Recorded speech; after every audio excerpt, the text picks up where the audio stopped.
Today I'm going to show you how I made this dry cured Spanish style chorizo. My name's Greg. Welcome to the Gourmet Woodsman. For my chorizo, I'm going to use a starter culture called Flavor of Italy.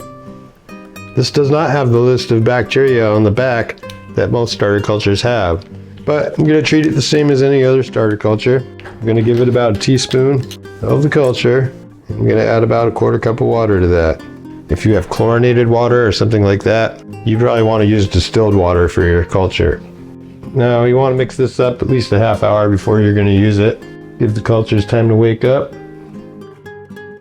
Next, I'm going to get my spices and my cure ready. I'll be using cure number 2 today because I expect this to take a little over a month to finish drying. I'm also going to add my kosher salt. And I'm going to add some dextrose to feed that bacteria we got ready a minute ago. Chorizo uses a lot of paprika, and today I'm going to use a sweet paprika, a spicy paprika, and a smoked paprika. I'm also going to add some oregano. That should help brighten this up a little bit. And I'm going to go get some garlic ready. Just going to roughly chop it. What I'm using today is about 70% lean, 30% pork fat. I've had this in the freezer. And I like to run just a little bit more through.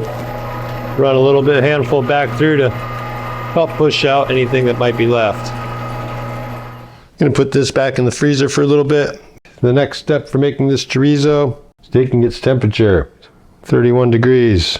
Alright, 31 degrees, plenty cold. That's why I'm wearing these gloves under these gloves, so my hands don't warm this up, so this doesn't freeze my hands. So to this, I am going to add my crazy paprika, heavy paprika spices. I'm going to add fresh chopped garlic.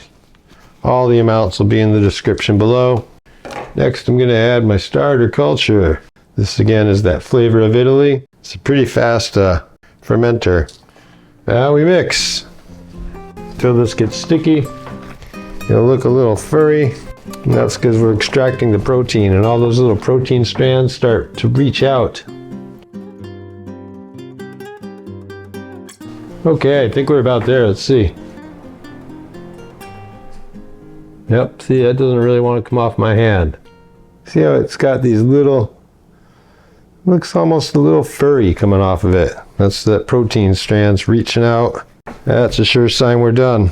That and how sticky it is. Well, I'm going to take my 3-pound hopper. I mean 5 pounds, a 5-pound hopper.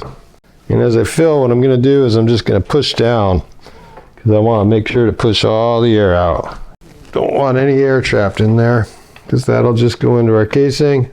That'd be no bueno. So what I got to do is get this meat to the end of my horn. There we are. I'm using a 42-44, and that refers to millimeters. I don't know, sometimes it's a little tough to get it on this size horn. But what I like to do is flush out the inside one more time, and that also helps lubricate the inside of these casings. I'm going to lubricate my horn real good with water because things just slide better when they're wet. And the opening, get a little water in it. I've already flushed these inside and soaked them outside, but still it helps it go over the horn. Okay, we'll set these aside. Tie a knot in the end, give it a hole or two.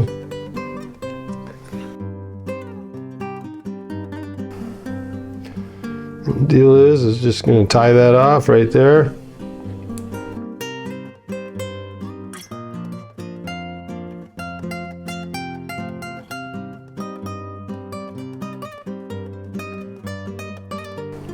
And do the same thing.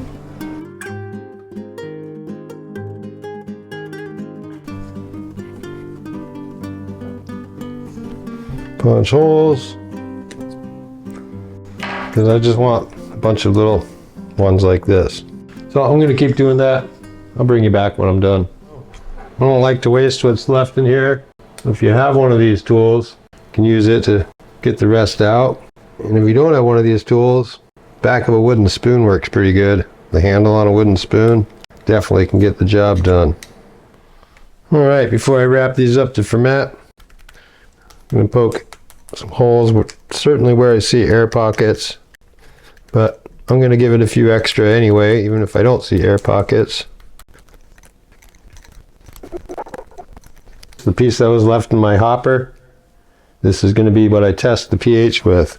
Going to leave it in the same conditions as everything else, which is going to be about 80 to 85 degrees and very humid. The way I'm going to accomplish the very humid, I'm going to take some plastic wrap,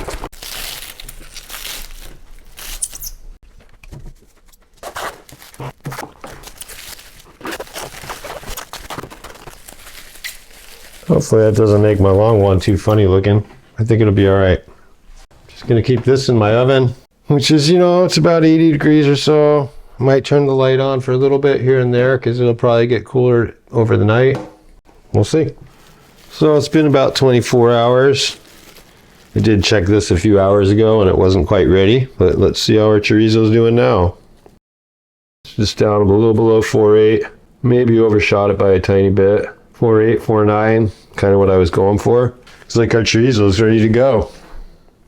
So the next step is to get a weight. That's the starting weight. And then I want to lose 40%. So I'm going to multiply this by 60%. That's the remaining amount. And that's my target right there. So what I'm going to do, I'm going to write that down. I'm going to make a tag. And I would like to cold smoke this for a few hours. Since it's hot outside and the sun is hitting my smoker, I can't really keep it as cold as I'd like. So what I'm going to do is put it in my drying cabinet until the morning when it's cooler. And then I'll take these out for a few hours and smoke them. And I'll do that every day for the next few days, just for a few hours in the morning, just to get some smoke on them. And hopefully that will help keep all the white mold from growing on them. And there's so much of it in my cabinet that it's going to grow on here, most likely. It's the next morning here, getting some smoke on this chorizo before the sun comes up. A little bit of smoke wafting out here and there. What I have is a smoke generator. I just have the tube shoved into the intake of my smoker. And this works with an aquarium pump. Pushes air through the generator into the smoker. Someday I'll make a different container. Got my chorizos in there. Just gonna keep them in there for a few hours till it warms up today. And I might do it again tomorrow or the next day too. After a few days of smoking every morning, this is what it's looking like. It's gotten quite a bit darker, taking on some smoky color. It's also starting to dry. So I'm gonna go put these back in my cabinet. This chorizo took 28 days, just kind of right on the line. They say if it's over a month, you want to use the cure number 2. If it's less than a month, use cure number 1. I think I would use cure number 1 for this next time. I think using cure 1 is the right thing to do. Yeah, if the nitrates don't get converted to nitrites, and then the nitrites can't convert to the nitrous oxide, you could end up with nitrosamines. The nitrosamines are the reason why you want to make sure your cure has time to do its job, because you don't want nitrosamines left in your meat. Definitely smell the paprika in there. Fat has all turned orange. Looks like we got a good bind on the casing. Particle definition. I'm really happy about that. I think we should see how it tastes. It's good. So here's what I think. Yeah, I like the cayenne. You feel it on your tongue, but it's not a predominant flavor. I really like that. And if you don't like spice in your chorizo, you could dial back the cayenne. If you wanted a spicy chorizo, I would add more. I wouldn't call this a spicy chorizo. The spice is there, but it's not, I wouldn't call it a spicy one. But yeah, it's beautiful. Look at that. I'll probably equalize these for a month or so, just in vacuum sealed bags. The flavors will just keep developing and it'll give that nitric. It'll give me more time to make sure those nitrates converted to nitrites. It's darn tasty though.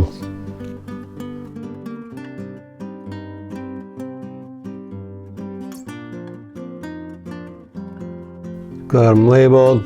Chorizo. Got the date. I got the date they'll be equalizing. Took 28 days to dry, so I'm going to give them 28 days to equalize. They'll be at their prime. They'll be delicious. Probably have a paella Video coming up in about a month or so. I got one more piece to eat. If you like this video, please give it a thumbs up. Consider subscribing for more videos like this. And put some love into the food that you make. Peace.